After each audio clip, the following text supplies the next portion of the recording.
Selamat berjumpa kembali Bapak Ibu, Saudara-saudara, umat beriman terkasih dalam Tuhan, salam sehat berlimpah berkat.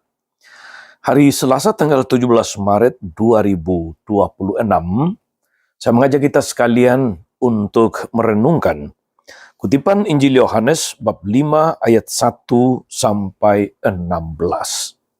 Kita akan merenungkan sabda yang bertemakan tentang penyembuhan di kolam Bethesda. Allah hadir untuk menyembuhkan. Apa pesan imannya untuk kita? Kita mendengarkan sabda Tuhan terlebih dahulu. Dalam nama Bapa dan Putra dan Roh Kudus. Amin. Pada hari raya orang Yahudi, Yesus berangkat ke Yerusalem. Di Yerusalem dekat pintu gerbang domba ada sebuah kolam, yang dalam bahasa Ibrani disebut Bethesda. Serambinya ada 5. Dan di serambi-serambi itu berbaring sejumlah besar orang sakit. Ada di situ seorang yang sudah 38 tahun lamanya sakit. Ketika Yesus melihat orang itu berbaring di sana, dan karena ia tahu bahwa ia telah lama dalam keadaan itu, berkatalah ia kepadanya, "Maukah engkau sembuh?" Jawab orang sakit itu kepadanya, "Tuhan, tak ada orang yang menurunkan aku ke dalam kolam itu.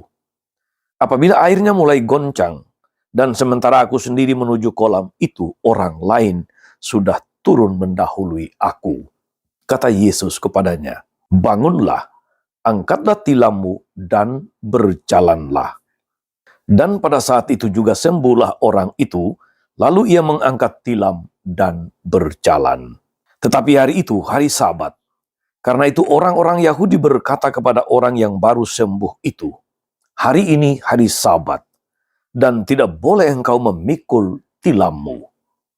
Akan tetapi ia menjawab mereka, "Orang yang telah menyembuhkan aku, dia yang mengatakan kepadaku, 'Angkatlah tilammu dan berjalanlah.'" Mereka bertanya kepadanya, "Siapakah orang itu yang berkata kepadamu, 'Angkatlah tilammu dan berjalanlah'?" Tetapi orang yang baru sembuh itu tidak tahu siapa orang itu, sebab Yesus telah menghilang ke tengah-tengah orang banyak di tempat itu. Kemudian ketika bertemu dengan dia dalam bait Allah, Yesus lalu berkata kepadanya, "Engkau telah sembuh, jangan berbuat dosa lagi, supaya padamu jangan terjadi yang lebih buruk." Orang itu keluar lalu menceritakan kepada orang-orang Yahudi bahwa Yesuslah yang telah menyembuhkan dia. Dan karena itu, orang-orang Yahudi berusaha menganiaya Yesus karena ia melakukan hal-hal itu pada hari Sabat. Demikianlah sabda Tuhan. Bapak, Ibu, Saudari-saudara, umat beriman terkasih dalam Tuhan kita, Yesus Kristus. Kita mendengarkan kisah penyembuhan yang terjadi di sekitar kolam Bethesda.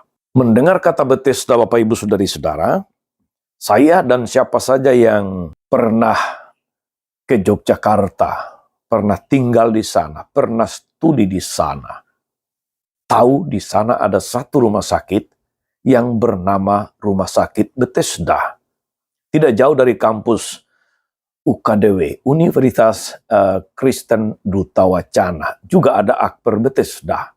Bethesda atau kolam Bethesda, saudari-saudara, itu adalah kolam tempat di mana ritual penyembuhan atau mujizat penyembuhan bisa dialami oleh siapapun yang datang, lebih-lebih ketika air kolamnya sedang berguncang. Maka kita bisa membayangkan betapa hiruk-pikuk, betapa ramai, dan tentu saja rebutan, bersaing di antara orang sakit untuk sampai lebih dahulu di kolam yang sedang berguncang itu. Saudari-saudara, umat beriman terkasih dalam Tuhan. Dalam konteks inilah kita bisa mengerti seorang yang telah sakit 38 tahun lamanya. Dia berada di serambi Bethesda.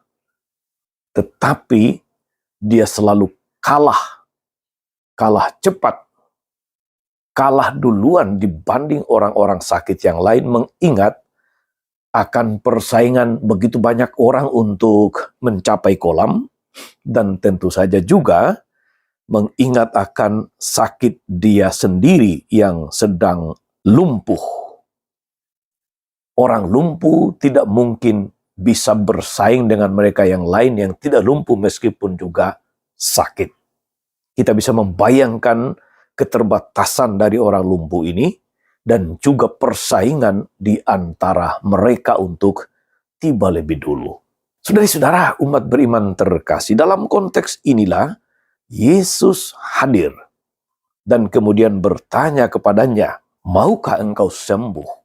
Dan orang lumpuh ini kemudian mulai curhat. Tentu saja dia ingin sembuh, maka dia ada di situ. Tapi sekali lagi, selalu kalah cepat, kalah bersaing dengan orang-orang sakit yang lain untuk tiba di dalam kolam yang sedang bergoncang, dan saat itulah orang bisa mendapatkan kesembuhan. Karena itu dia mengatakan, tidak ada orang yang membantu aku dan selalu kalah dibanding yang lain. Saudara-saudara, umat beriman terkasih dalam Tuhan, persaingan di antara orang sakit juga. Tentu saja namanya orang sakit ingin cepat sembuh. Dan karena itu segala cara ditempuh. Termasuk di dalam persaingan untuk tiba lebih dulu di kolam yang sedang bergoncang atau bergolak airnya. Kompetisi, persaingan, saudari-saudara, adalah salah satu ciri yang menonjol dalam dunia kita saat ini. Orang beradu kekuatan, beradu cepat, beradu strategi, adu ilmu untuk mencapai, untuk meraih keberhasilan, untuk meraih kesuksesan. Bahkan untuk menang atau menjadi yang terdahulu, orang mau menghalalkan segala cara. Dan dalam persaingan dan dalam kompetisi, selalu ada yang kalah, ada yang menang. Ada yang unggul, ada yang menjadi korban, ada yang tersingkir, sebagaimana orang lumpuh di sekitar kolam Bethesda tadi. Saudari-saudara, umat beriman terkasih dalam Tuhan, kisah penyembuhan di dekat kolam Bethesda. Bethesda, saudari-saudara, dalam bahasa Ibrani berarti rumah kemurahan atau rumah anugerah. Penginjil Yohanes menggambarkan besarnya rumah ini dengan menyebut serambinya yang berjumlah 5. Di sana datang banyak orang sakit, datang banyak orang yang mengharapkan kemurahan, datang banyak orang yang mengharapkan anugerah Allah. Namun, justru di tempat yang seharusnya menjadi tempat anugerah, terjadi ironi. Ada yang sudah 38 tahun sakit lumpuh, berharap mendapatkan anugerah kesembuhan, justru tidak memperolehnya karena tidak ada yang menolong, tidak ada yang membantu. Bisa juga kita katakan tidak ada yang peduli. Ada banyak alasan orang tidak menolong. Mungkin karena keterbatasan. Bisa karena situasi yang sulit. Tapi ada juga yang tidak menolong karena memang tidak mau peduli pada penderitaan orang lain. Saudari-saudara, umat beriman yang diberkati Tuhan. Pada saat ini, ada banyak orang yang sakit dengan berbagai macam penampilan, dengan berbagai macam wajah. Mereka perlu tempat untuk penyembuhan. Selain rumah sakit, pribadi kita pun dapatlah menjadi tempat penyembuhan bagi mereka. Maka, mari kita menjadi tempat kehadiran Tuhan yang memberikan penyembuhan kepada mereka yang datang kepada kita, atau yang kita jumpai, atau yang telah hadir di dalam pengalaman-pengalaman kita. Saat ini ada begitu banyak kegiatan yang menjadi tempat bagi orang untuk mencari penyembuhan rohani dan jasmani. Ada retret-retret, ada rumah-rumah doa, ada taman-taman doa, ada macam-macam tempat di mana orang kemudian mencari penyembuhan, mencari kesegaran, mencari pemulihan.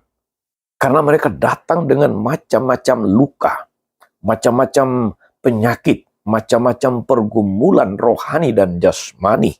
Mari kita terlibat di dalam menghadirkan kesembuhan, menghadirkan kepulihan, menghadirkan pengharapan, menjadi kabar baik yang menghadirkan anugerah bagi siapapun yang sedang memikul beban-beban yang berat, penderitaan-penderitaan yang sudah lama dipikul sendiri. Dan jangan sampai, saudari-saudara, kita menjadi tidak peduli. Kalau mereka hadir di depan kita, kalau kita berjumpa dengan mereka, tentu ada maksud Tuhan supaya kita tergerak hati untuk menolong. Dalam hal inilah kita berpartisipasi aktif menghadirkan anugerah kesembuhan, menghadirkan harapan, menghadirkan anugerah bagi mereka yang sedang dalam situasi yang tidak mudah. Kita menghadirkan wajah belas kasih Tuhan bagi mereka yang merindukannya. Tuhan Yesus memberkati. Amin. Tuhan Yesus Kristus, kami bersyukur atas firman-Mu yang meneguhkan kami, yang membawa pemulihan, yang membawa kesembuhan rohani dan jasmani. Semoga kami semua juga dapat menjadi tempat yang menguatkan, tempat yang menghibur, tempat yang menyembuhkan, tempat orang bisa memperoleh anugerah, tempat orang memperoleh kemurahan. Terpujilah nama-Mu sepanjang segala masa. Amin. Saudari-saudara sekalian, berkat Allah turun atas saudara-saudari, atas mereka yang kita doakan atau kita janjikan doa, mereka yang sakit dan menderita. Skala rencana, karya dan pelayanan hari ini, Bapa dan Putra dan Roh Kudus. Amin. Tetap sehat, teruslah menjadi berkat.